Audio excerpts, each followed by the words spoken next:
watching Expect Diversity. A truly diverse campus is one where you have different ideas, and today we're going to discuss a set of ideas that sometimes cause conflict between groups, and those are ideas about religion.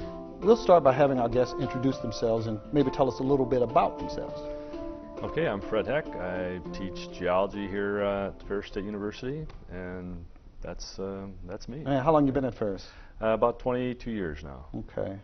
And what is the type of courses that you teach?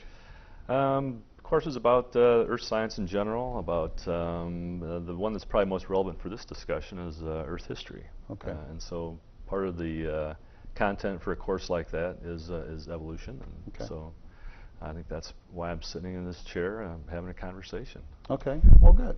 Well, welcome to the show. Thank you. And you are? My name's Elder Kingsford. I'm a missionary for the Church of Jesus Christ of Latter-day Saints. Okay. And I'm the religion guy. Okay, the religion guy. Well, it's good to have a sense of humor. Now, why are you on campus? So, I guess in our church we go through our lives, and when we turn 19, if we've in the church, we have the choice of going on a mission.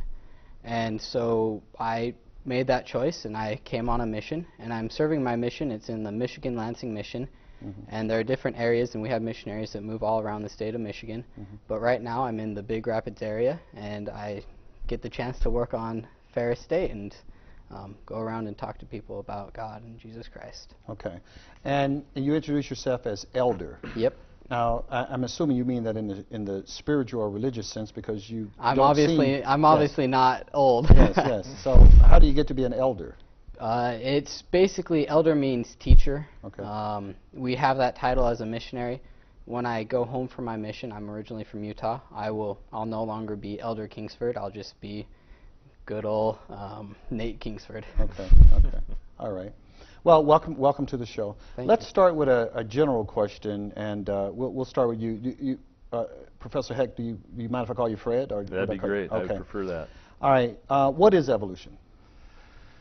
Well, evolution essentially is the theory that the diversity of life that we see today has descended from more primitive forms with modification through time. That'd be the simplest statement of it.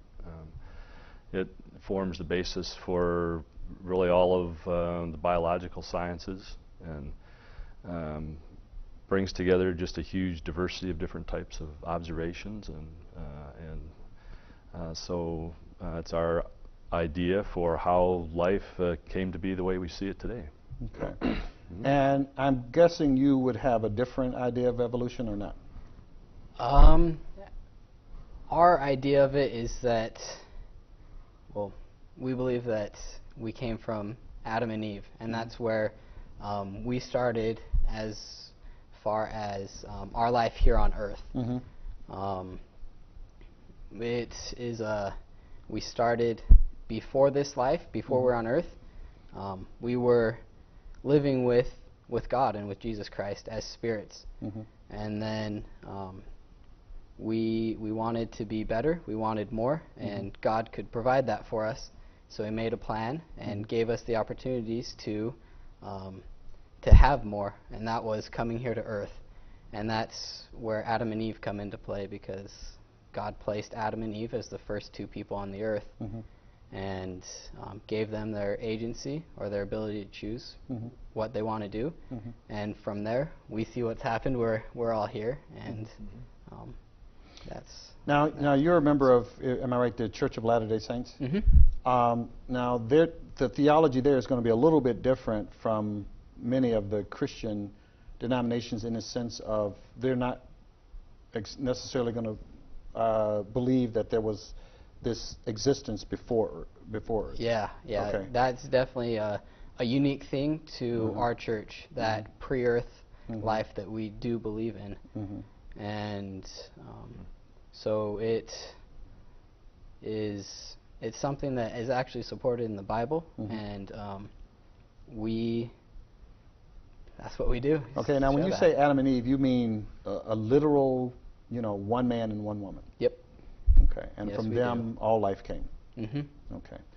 Fred, when you hear that, and not to be disrespectful in any way, when you hear that, what do you think? That account of the existence of humans? Well, from the scientific perspective, I guess, which is sort of what I'm representing here, that would not fit with what we see in the fossil record. I mean, there's a rich fossil record for humans. Our own species, Homo sapiens, goes back around 190,000 years ago. We find fossils of Homo sapiens. And there are ancestral human species, hominid species, that go back at least several million years. And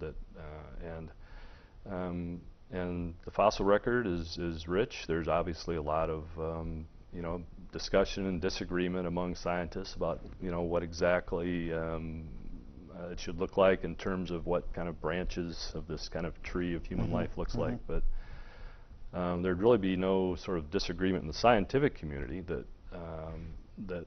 there's a long history of humans in the fossil record. But the idea of a single man and a single woman, that wouldn't fit as a scientific view. Okay. No. Okay. Not really, no. And when you hear this talk about fossil records and humans and Homo erectus and Peking man and all these pre-human type, what do you think of that? I think, to be honest, that God created the earth in 7 days. And when I think of that, I think, wow, that's a lot to be created in 7 days. And we're told in Scripture that a day for God is 1,000 years for man. And so all that of evolution, I'm sure that it would be hard to get it all right, right as you, in 7 days, and that, each day 24 hours. So that's a long time frame of putting everything together, because we know there is matter, there are particles, atoms and all that, and that is very much part of God and of religion. So putting all that together takes some time, takes some effort, and so I think 7 days, I think we probably can't comprehend the time frame there. We've been told 7 days, and that's all that we need to know. And I'm sure it was a big process to put it all together. So I think that science and religion, they mix very well together, because it's not just poof, we're here. We know there's matter, there's atoms, and it all works together. Well, am I hearing you say that that you believe that evolution could have been the way God did it? We don't know. Okay. I can't give a yes or no there. We actually don't know. We know that God created Adam and Eve, and that's what we know from Scripture. Okay. So you'd have a little bit, you would allow for more than just a 24-hour day in your 7 days in Genesis. That's what I would think, yeah. Yeah, okay. So there's a range of beliefs, I mean, among Christians, and I expect other religions also, about that subject. There are some who would hold that instead of 1,000 years, it was 1,000,000 years, for each of those days. So that gives you a little bit longer time frame to work with from that perspective. There's a sort of when we talk about creationism and evolution, there's kind of a spectrum of beliefs. And at one end would be sort of the young Earth creationists, who would take the more literal view of the 7 days as being 24-hour days, and so then they give you about 6,000 years or something like that to work with.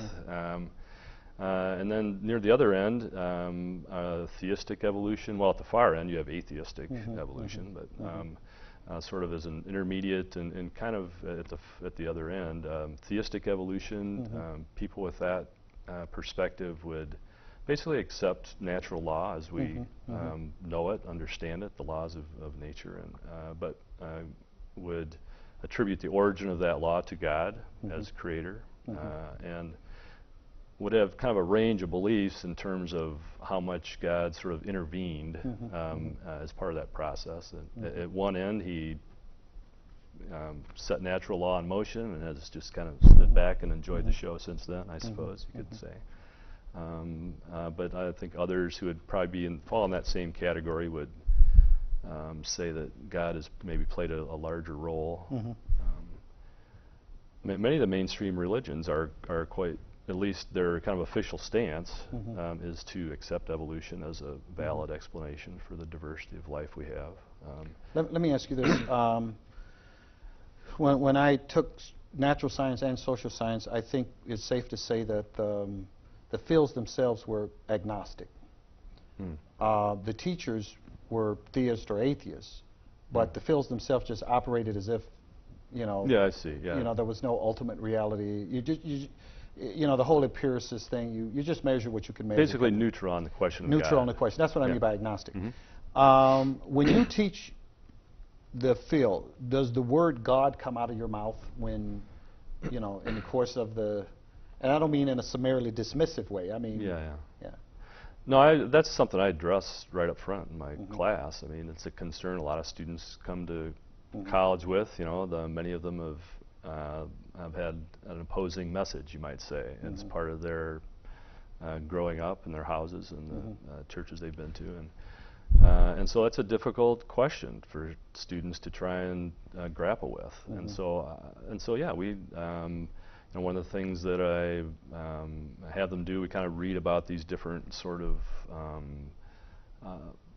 places along the continuum between creationism and evolution, and there's some descriptions that kind of go with them, and they kind of see where they might sit, and we kind of bring it all together and think about a whole class and together about it. And I teach a lot of the students in this class are going to be elementary education students. And probably the biggest controversy really is about evolution is really more of a social controversy about whether or not it should be taught in the classrooms, in the public school classrooms. And so that's just I feel like we need to just address it from the start, and talk about it. Of course, I'm there to give the scientific perspective on it, and understanding of evolution. And, what do you think should be taught in our schools? And on the second part of that, what were you taught? Okay. I'll go with what was I taught. I was taught just the normal stuff. I was in a public school. I remember we'd get up, say the Pledge of Allegiance, math, science, all that stuff. I was just a normal kid going through life. I think in schools, we are getting a little too far away from God. We're afraid to even mention it in school. And it doesn't have to be force God on anyone, but that is a thing that is in the world, and we're taking that out of the children's lives, and they don't get to see that ever. And I think that it's important to not only see the scientific perspective, but to know that, yeah, there is this side of it as well. There is, a lot of people do believe that there is a God. And I think that there needs to be a happy medium there. It can't just be all one or all the other. But saying that people should be taught about God doesn't necessarily mean in a science class. It may be in a science class, but it could be philosophy class. It could actually be a religion class, in school. So, but to the question of, like, were you taught evolution in high school or middle school? Now I need to remember what I actually went through. I think that I was taught about it, because as part of the science courses going through a public school, evolution is talked about. Okay. Now I don't think it was this is how it was done. It was a theory rather than this is how it is. Now, when can you I follow up on go that ahead. just a minute? The word theory, that's an important one, because it is a theory, and it's a theory in the true scientific sense of the word, which means that there's a huge range of observational evidence and observations that can be explained through this idea of evolution. It's a theory in the sense that the great majority of scientists accept that as a correct explanation for the diversity of life we have. That's what we mean in science, when we say theory, it's not, the more common usage is, well, it's just a theory, it's as good an idea as any other idea about it. And so that's, I think, an important distinction to make. That you're right, it is a theory, but in science, that's a big deal. In science, that means that's a really strongly held, thought, accepted concept to explain some part of nature. Sure. Yeah. Fred, would you have a problem with in high schools religion? I mean, just being taught like a theology course. Well, not in that respect. I mean, that's just part of learning about the diversity of human experience. Religion and theology, but it doesn't belong in a science classroom, at least as an alternative to evolution. Right. So you don't. Are you offended at the idea of creationism and being taught as a part of a science curriculum? Well, yeah, because it's not science. I mean, it's not it's revealed knowledge. It's not knowledge that has been acquired through observation and testing, experimentation. Ideas being out for peers to evaluate and to test, and so this is something that's been in the courts numerous times, and the clear decision in every case has been that creationism it's not a science, it's religion. And when you hear that, what do you think? I think that, honestly, I think that's okay, because God's not meant to be a source of conflict at all. And there are many different views and things that go throughout the world, through our lives, and to teach our children. It's so that the children can know and they can make a choice, so that they have everything they need. If you don't know about evolution at all, how can you know if it's right or wrong? If you don't know anything about God, how can you know if God is there or isn't? And so even having them separate classes, that'd be fine. You don't need to say that this is one or this is the other. There's a lot of different choices to be made, but I think that they need to be able to have the information there for them so that they can make a choice. I think the most important question in human existence is there a God? Because the answer to that question impacts everything else. I think an intelligent, intellectually mature society ought to be asking that question, and not just 11 o'clock on Sundays, as it were. It seems like schools would also be a place where you could have those discussions. You feel the same way about that, or is it because I have heard people sort of imply that it's just not a school question. It's not unless you're in a theology school. It's just we need to be talking about poverty and stuff you can touch. I was going to say atoms. We don't touch them, but. I have no problem with those conversations, but it's a kind of a slippery slope between just having the conversation and advocating some particular ideology that is the right way to think about it. People advocate a particular ideology when they talk about almost everything they talk about. But you'd have more fear than... I guess. Yeah, no, I'm serious. If we... I can't think of a classroom. I guess I wouldn't want my kindergartner to go to public classroom and be told that... that there is that the Christian God is the only God. It's the only way to kind of look at the world around you, and if you're not accepting that, then you're on a quick trip to the world down under. Okay. I don't mean Australia by that. I understand by that. So we are talking about religion. So have either of you faced discrimination in this culture based on your ideas? That's a good question.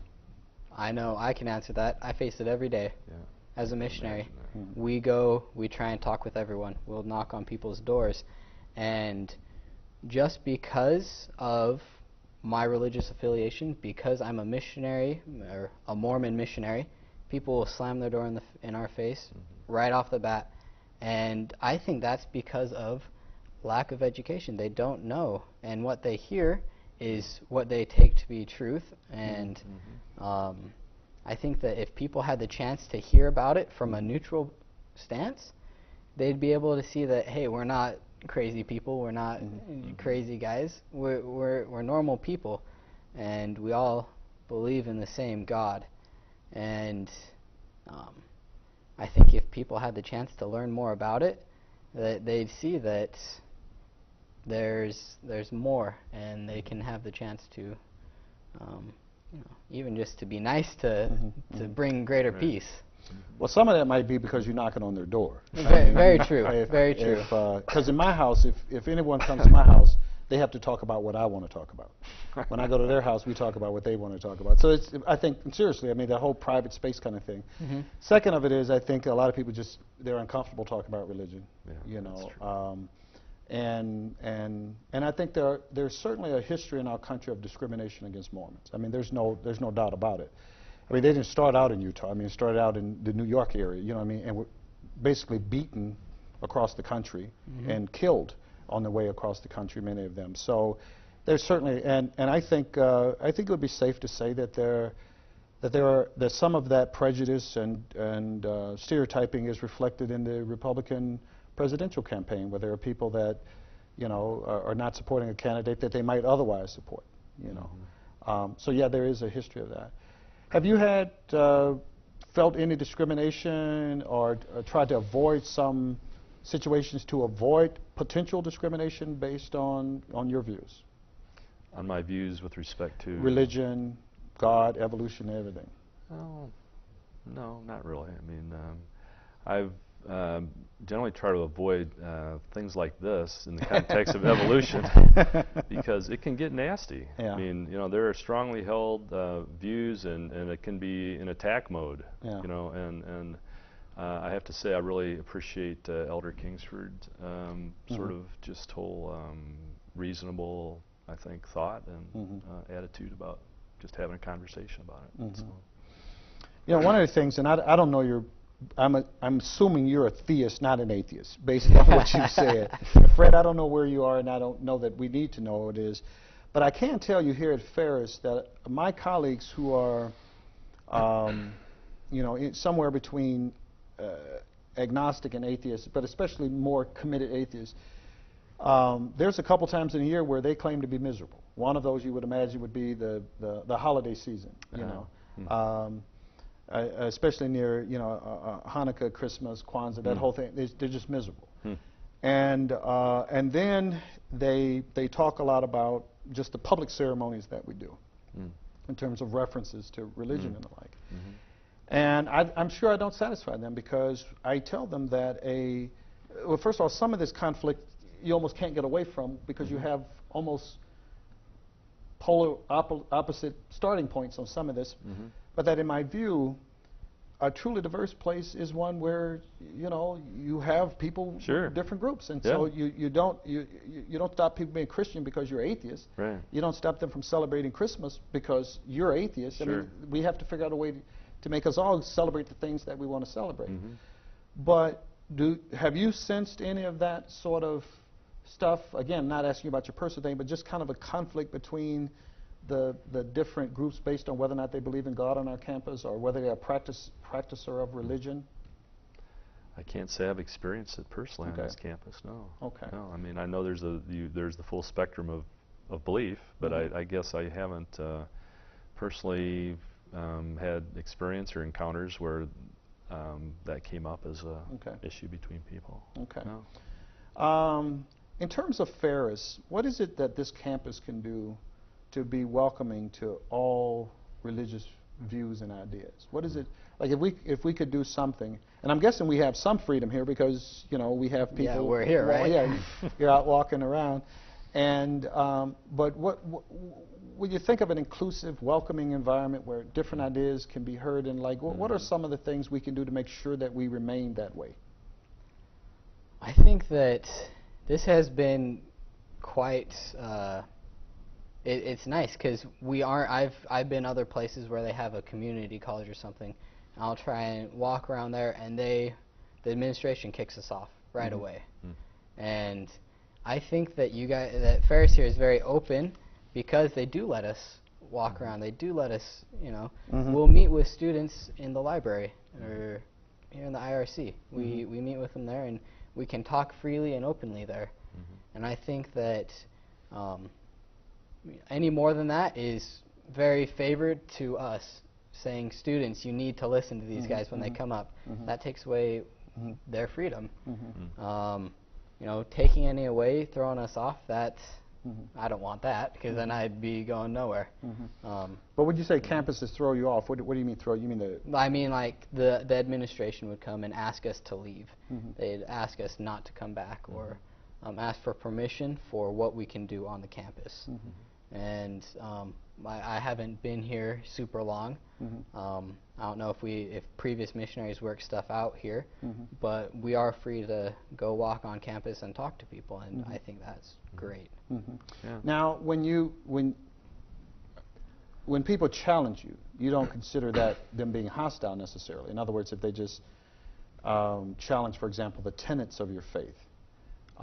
Because, again, there would be many people that they may believe in God but not believe in the tenets. So you're not including that in being, in determining whether or not you're being well received. Oh, no, not at all. Because if one person, isn't very happy with us, I can't say that, oh, Ferris is horrible for that. Because that one person has their own choice. They can do what they want.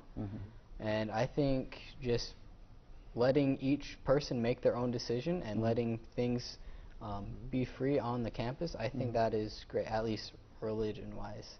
Well, I'm just curious, and I'm not trying to be funny when I say this, but you have a home, a permanent home somewhere.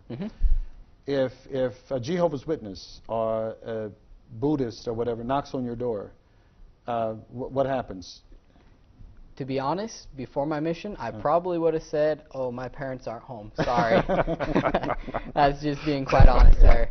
After my mission, if one of them knocks on my door, I'm letting them in, giving them a drink, sitting down talking to them, because I know what it's like to go around and do this. And I think there's a difference between being nasty, like on a doorstep, and being like, hey, I'm not comfortable talking about religion with just anyone.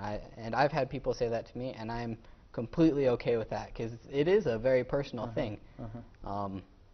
But just being, nice, kind to people, no matter whatever your view is, you don't need to be nasty.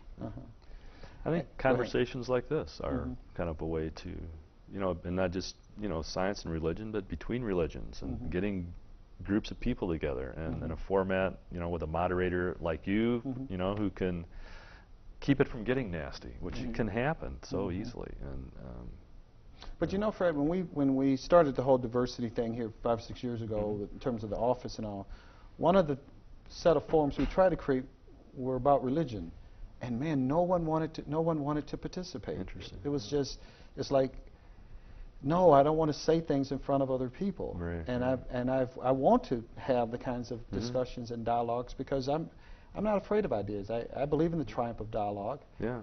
So how do you get past this whole kind of Christian Islam kind of, and maybe that's too broad a statement, but just tension, and I think it's lack of knowledge.